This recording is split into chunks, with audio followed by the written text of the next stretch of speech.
નમસ્કાર મિત્રો, સ્વાગત છે તમારું એ વન ગુજરાતી યુટ્યુબ ચેનલમાં। મિત્રો, આજે આપણે વાત કરીશું પાવાગઢમાં બિરાજમાન શ્રી મહાકાળી માના ઇતિહાસ વિશે। પંચમહાલ જિલ્લાના હાલોલ તાલુકામાં આવેલ રમણીય પર્વત પાવાગઢ એ ગુર્જર ધરાનું પવિત્ર શક્તિધામ ગણાય છે। આ રમણીય પર્વતના સૌથી ઊંચા શિખરની ટોચ પર બિરાજમાન સાક્ષાત શક્તિ સ્વરૂપ જગત જનની મા કાલિકાના દર્શનાર્થે વિશાળ સંખ્યામાં શ્રદ્ધાળુઓ ઉમટી પડે છે અને શ્રી મહાકાળી માતાજીના દર્શન કરીને ધન્યતા અનુભવે છે।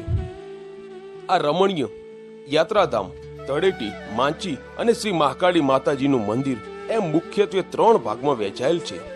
આ પર્વતની ટોચ પર બિરાજમાન આદ્યશક્તિ શ્રી મહાકાળી માતાજીનું મંદિર સૌથી ઊંચાણનો ભાગ રમણીયવાળો અને વિશાળ મેદાની વિસ્તારમાં પથરાયેલ છે। અહીં આવેલું છાશિયું અને દૂધિયું તળાવ તેમજ પ્રાચીન લકુલિશનું મંદિર ભાવિકોમાં વિશેષ મહત્વ ધરાવે છે। તો ચાલો મિત્રો જાણીએ પાવાગઢના રોચક ઇતિહાસ વિશે। મિત્રો, હજારો વર્ષ પહેલા આ સ્થળે મહાધરતીકંપ આવેલો, એમાંથી ફાટેલ જ્વાળામુખીમાંથી આ પાવાગઢના કાળા પથ્થરો વાળો ડુંગર અસ્તિત્વમાં આવ્યો। એક લોકવાયકા એવી પણ છે કે આ પર્વત જેટલો બહાર દેખાય છે તેટલો જ ધરતીની અંદર તરફ વધારે છે, એટલે કે તેના 5 જેટલો ભાગ દ્રષ્ટિગોચર થાય છે, તેથી જ તે પાવાગઢ તરીકે ઓળખાયો।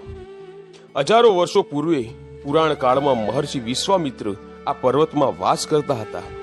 આ પવિત્ર તપોભૂમિ પર ઉગ્ર તપસ્યા અને આરાધના કરીને બ્રહ્મશ્રીનું શ્રેષ્ઠ પદ સિદ્ધ કર્યું હતું।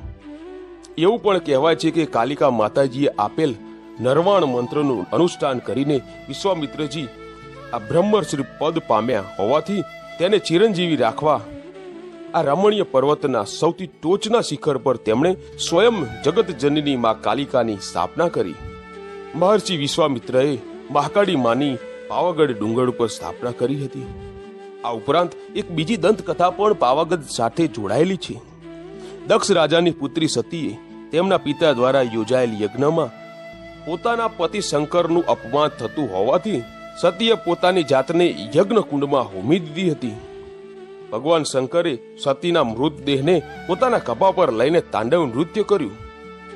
પ્રલયનું વાતાવરણ ખડું કરી દીધું હતું। દેવોની વિનંતીથી વિષ્ણુ ભગવાને સુદર્શન ચક્ર દ્વારા સતીના અંગોના વિચ્છેદ કર્યા હતા। આ વિચ્છેદ પામેલા ટુકડાઓ અને ઘરેણાઓ જુદી જુદી 51 જગ્યાએ પડ્યા હતા, જે અલગ અલગ 51 શક્તિપીઠ સ્વરૂપે પ્રસ્થાપિત થયેલ છે। તે પૈકી સતીના જમણા પગની આંગળીઓ પાવાગઢ પર્વત પર પડી હોવાથી તે એક પવિત્ર શક્તિપીઠ તરીકે પૂજાય છે। અહીં સ્થિત મંદિરમાં મુખ્યત્વે માતાજીના પવિત્ર અંશ રૂપે ગોખ પ્રસ્થાપિત કરેલ છે અને કાળી યંત્રની પૂજા અર્ચના થાય છે। આ પર્વત પુરાતન કાળથી જ ખૂબ જ ઐતિહાસિક અને ધાર્મિક મહત્વ ધરાવે છે। શંકુ આકાર ધરાવતો પાવાગઢ એક યાત્રિક ધામ તરીકે સદીઓથી મહાકાળી માના ભક્તોના હૃદયમાં ઊંચું સ્થાન ધરાવે છે। યાત્રાળુઓ પાવાગઢના મહાકાળી મા મંદિરને પરિક્રમા કરીને જીવનભરનું પુણ્યનું ભાથું બાંધી લેતા હોય છે। પાવાગઢનું ધાર્મિક મહત્વ પણ ખૂબ જ છે।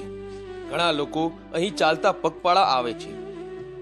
અહીં ખૂબ જ શ્રદ્ધાથી આવનાર દરેકની ઈચ્છા માં અવશ્ય પૂર્ણ કરે છે। પહેલા તો અહીં પગથિયા ચડીને જ જવું પડતું, પરંતુ હવે તો રોપવેની વ્યવસ્થા પણ થઈ ગઈ છે, તેથી હવે માતાજીના દર્શન કરવા ખૂબ જ સરળ થઈ ગયા છે। તો જીવનમાં એકવાર પણ પાવાગઢની અનોખી યાત્રાનો લાવો તો જરૂરથી લેવો જોઈએ।